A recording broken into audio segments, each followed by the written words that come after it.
Bonjour, aujourd'hui je vous emmène avec moi dans la création d'une horloge unique en résine.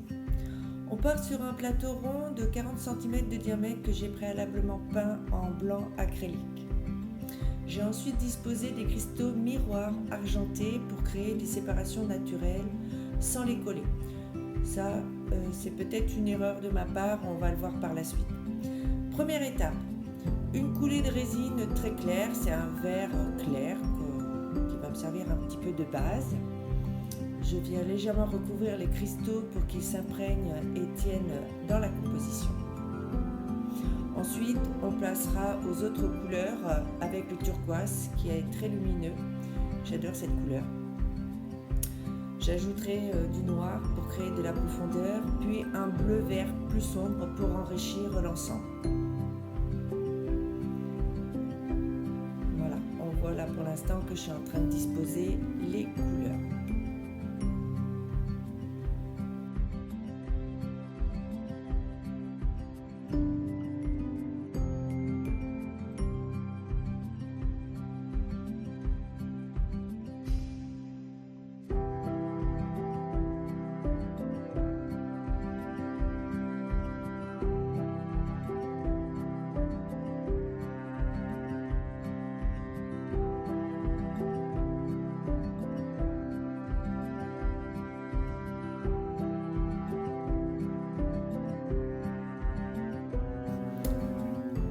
Avec le reste de résine, je réalise un dirty pour, mélange de plusieurs couleurs dans une même peau pour créer des effets de marbré.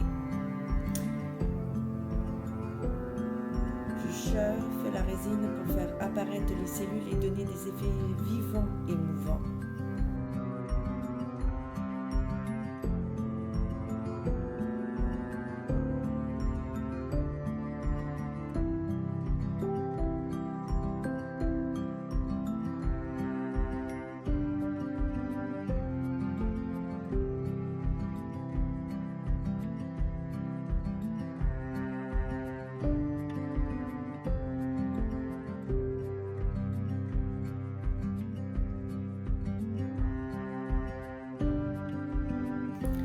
J'ajoute quelques couleurs vert, bleu pour faire des marbrures.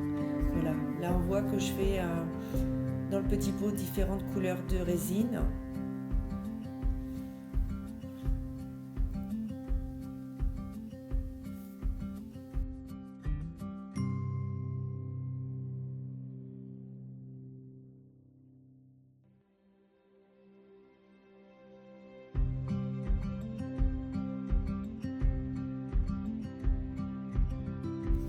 Je travaille un petit peu avec ma palette, mon fer à chaud.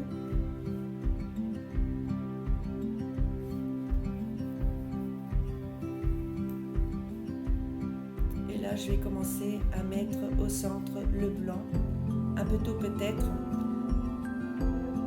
parce que comme mon cristal, mon verre n'a pas catalysé, du coup ça risque de se mélanger.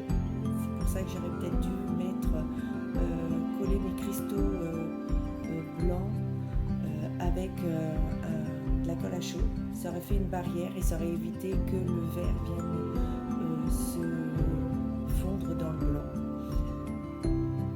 Ça, c'est des petites erreurs, peut-être un peu trop précipitées.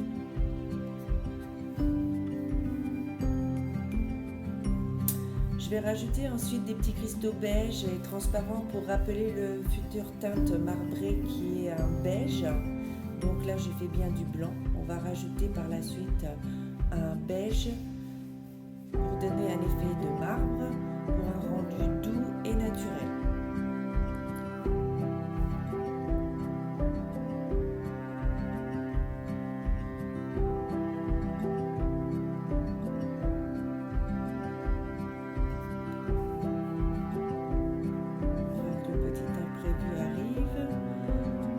Se diffuse un peu, mais ça crée un effet de vague sur le sable, assez joli finalement, hein, on va dire ça.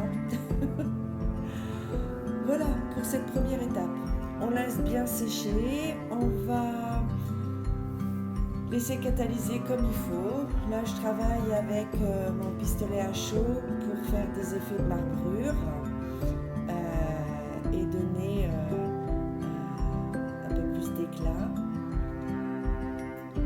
Et dans la prochaine vidéo, on posera les chiffres et les aiguilles pour donner vie à l'horloge. Je vous laisse regarder la vidéo et je vous dis à très bientôt pour la réalisation de notre horloge.